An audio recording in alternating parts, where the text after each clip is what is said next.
Bonjour à tous, je voudrais vous montrer la procédure d'alignement sur la polaire avec ECOS et l'astrométrie évidemment. Alors on va démarrer ECOS, ICOS, il faut dire, c'est mieux. Là je vais peut-être, non je vais pas faire comme ça, je vais vous montrer un peu la configuration avant de l'ouvrir. C'est un truc de démo, je me suis contenté de mettre des simulateurs. Sur le télescope, enfin la monture, un focuseur pour la rigolade, deux simulateurs de CCD, un pour le guide et un pour la cam. Mes télescopes, c'est classique, hein, j'ai pris mon ED80 et un guideur à 225 de focale. Les voici. Voilà, je vais donc maintenant démarrer ECOS.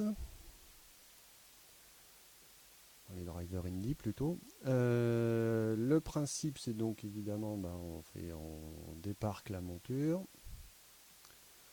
J'enclenche le tracking, ça mange pas de pain.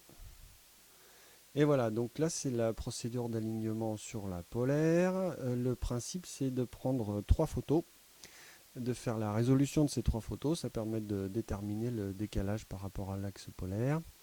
On va essayer comme ça en live. Donc on va démarrer la procédure. Je fais ma première capture. Voilà la première capture. On me dit que je pointe pas sur la polaire, donc il va me faire un petit slow sur la polaire.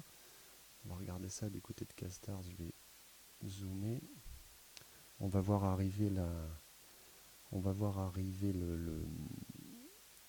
voilà, la monture qui se centre sur la polaire.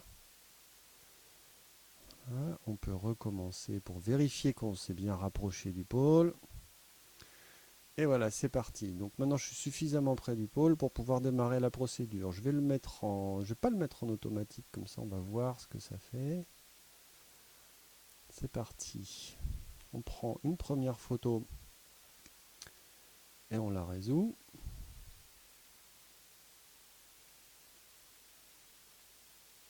On peut avoir une première photo après avoir fait tourner la monture, hein. Je prends une seconde photo. La deuxième résolution est faite. Et on tourne encore.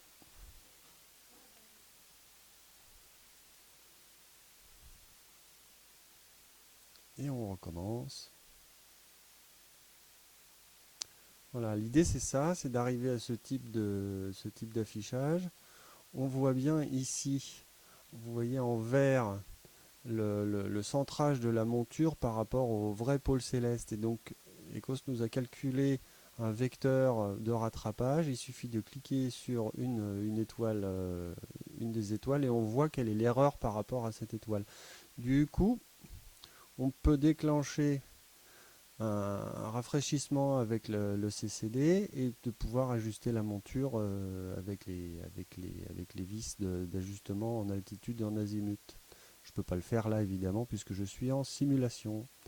Bon, je ne sais pas si ma petite explication est très claire, mais en tout cas c'est une tuerie pour régler sa monture tout bien comme il faut. Évidemment, il faut que Astrométrie fonctionne correctement, c'est une autre paire de manches, mais ça marche plutôt bien.